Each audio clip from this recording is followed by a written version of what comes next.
जय हिंद साथियों, मैं अपने इस वीडियो में आपका पुनः स्वागत करता हूं। दोस्तों, आज हम लोग बात करेंगे क्लास 10th मैथ्स में दो चर वाले रैखिक समीकरण युग्म, यानी दो चर वाले रैखिक समीकरणों को आज हम लोग हल करेंगे और हम लोग हल करेंगे प्रतिस्थापन विधि से।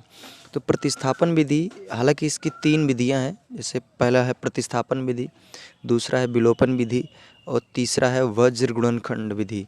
तो इस वीडियो में हम लोग आज सिर्फ प्रतिस्थापन विधि को समझेंगे। तो आइए शुरू करते हैं। पहले प्रतिस्थापन का मतलब समझ लीजिए। प्रतिस्थापन का मतलब ये होता है कि किसी दूसरे के स्थान पर किसी दूसरे को बैठाना, वही होता है प्रतिस्थापन।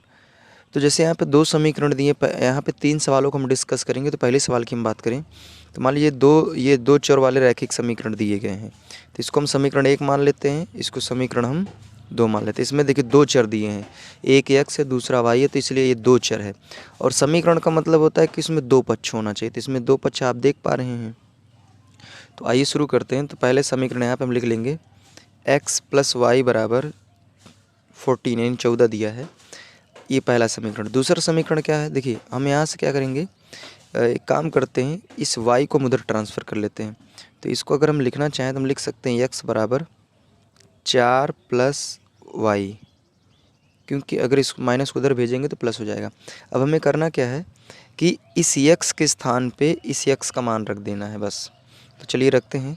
तो यहाँ हो जाएगा 4 + y, फिर ये +y = 14, ठीक है।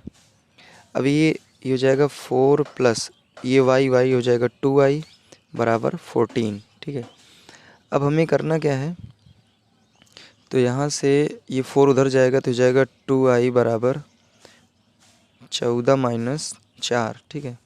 अब इस घटाएंगे तो जाएगा 2i = 10 और यहाँ y का मान आ जाएगा 5, क्योंकि 2 से काट देंगे तो 5 आएगा।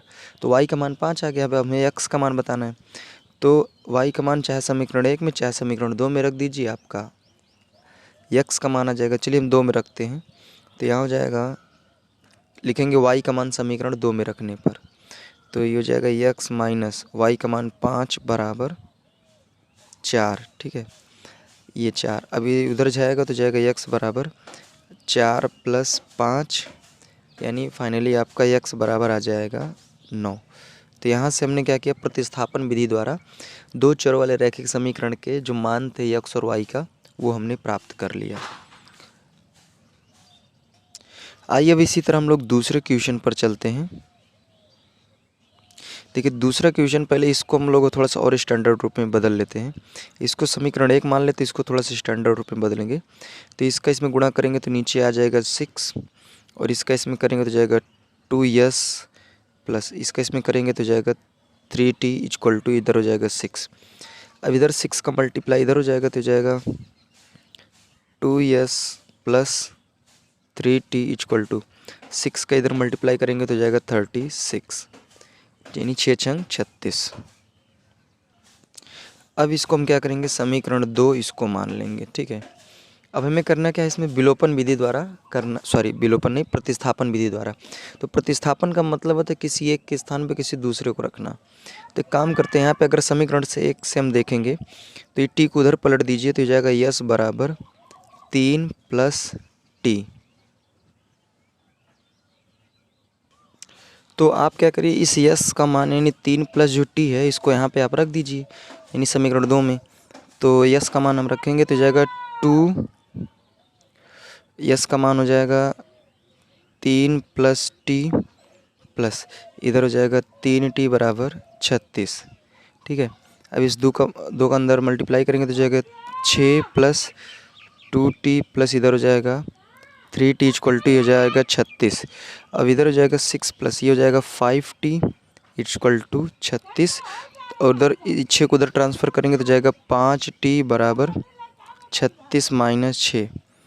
तो यहाँ से क्या हो जाएगा, घट जाएगा 30 आएगा तो जाएगा 5t = 30, और एक काट देंगे तो जाएगा t = 5 × 30, यानी t का मान 6 आ गया। अब हमें s का मान बताना है तो इसी में रख दीजिएगा। तो यहाँ पे t का मान रखेंगे, समीकरण ये इस वाले में रख दीजिए।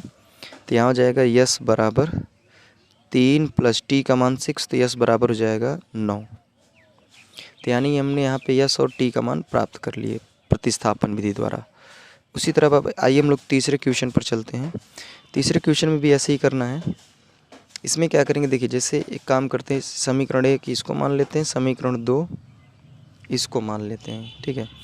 अब इसको उधर भेज देते हैं, तो हो जाएगा यहाँ से ऊपर यहाँ लिख देते हैं, तो हो जाएगा 3x बराबर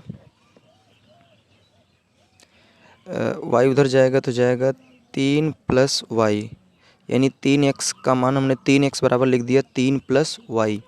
अब देखिए 9x को लिख सकते हैं 3 गुणे 3x माइनस 3y बराबर 9, ठीक है। अब हम क्या करेंगे, इस 3x की जगह इसको रख देंगे, तो जाएगा 3 ब्रैकेट में जाएगा 3 + y और ये हो जाएगा माइनस का 3y बराबर 9। अब इसका अंदर मल्टीप्लाई करेंगे तो जाएगा 9 प्लस ये हो जाएगा 3y और इधर हो जाएगा माइनस 3y बराबर 9। अब आप एक चीज़ यहाँ पे देख पा रहे हैं कि इधर प्लस का 3y माइनस का 3y ये तो कैंसिल आउट हो जा रहा है, तो इधर बच रहा है 9 बराबर 9। तो यहाँ पे क्या हो रहा है कि x के मान हमें मतलब y के मान हमें प्राप्त ही नहीं हुए। तो कुछ ऐसी भी सवाल आएंगे जिसमें नहीं होंगे, तो इसमें लिख सकते हैं कि इसका कोई हल नहीं है।